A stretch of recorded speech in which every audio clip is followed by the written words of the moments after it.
Yo te di rêve ça trop gros, mais chaque nuit, chaque de l'eau nager, chaque souffrance.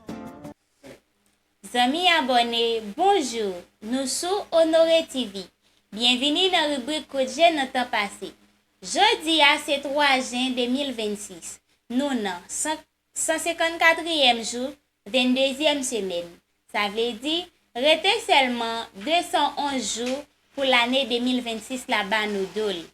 3 juin, yon l'autre jour, yon l'autre chapitre dans l'histoire.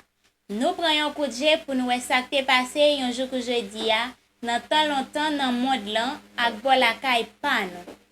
On commence voyager en Europe. 3 juin 1885. Yon gros fin, général Ulysse Grant, 18e président États-Unis, ak général qui te gagné la guerre civile là. Li te mouri, li te gen 63 ans. Li te écrit mémoire li pendant le tap mouri à cause yon cancer. Mémoire sa yo te vin yon classique dans littérature américain. 3 juin 1909.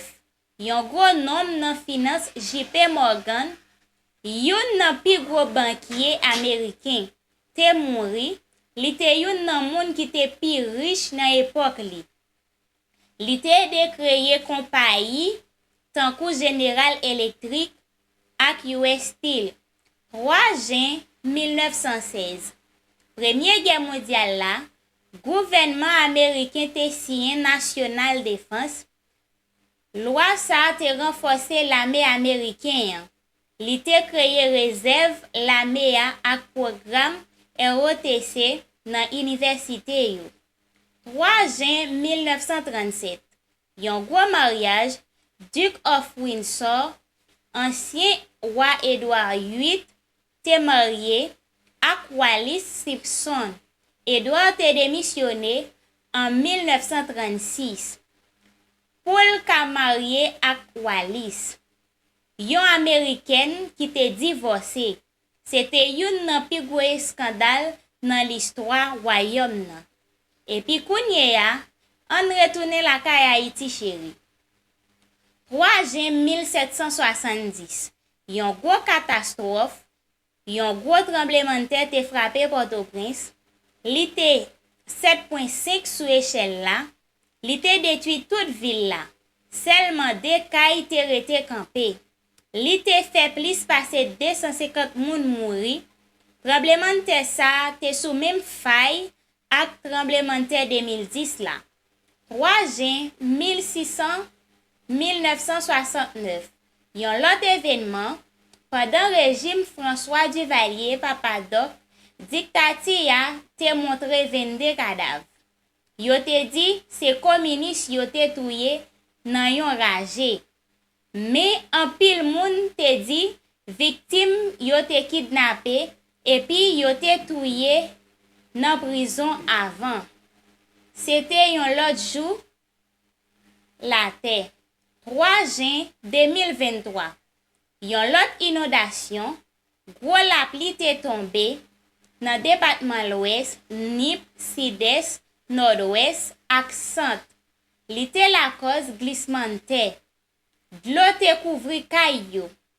Yo te rapporté 15 moun mouri, 8 disparaît. Presque 13 400 te déplacé. Plus passé 1200 kay te inondé. 3 juin, tremblement de terre ak inondation, yon date qui montre que Haïti pas jamais rete derrière. Nous dans l'histoire, nous fait l'histoire. C'était rubrique Paola pour jeune en temps passé qui passait chaque jour sur Honoré TV. Pour te présenter au lit, c'était moi-même Francia Dorsena. Recherche et rédaction, Stevenson Gisma. Merci, partagez-le pour nous. Et puis pas oublier, l'histoire continue à écrire chaque jour, na wè demain.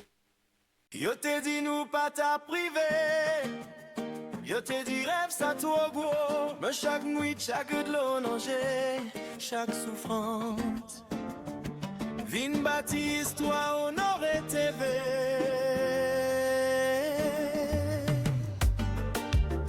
Nous passer mauvais temps, nous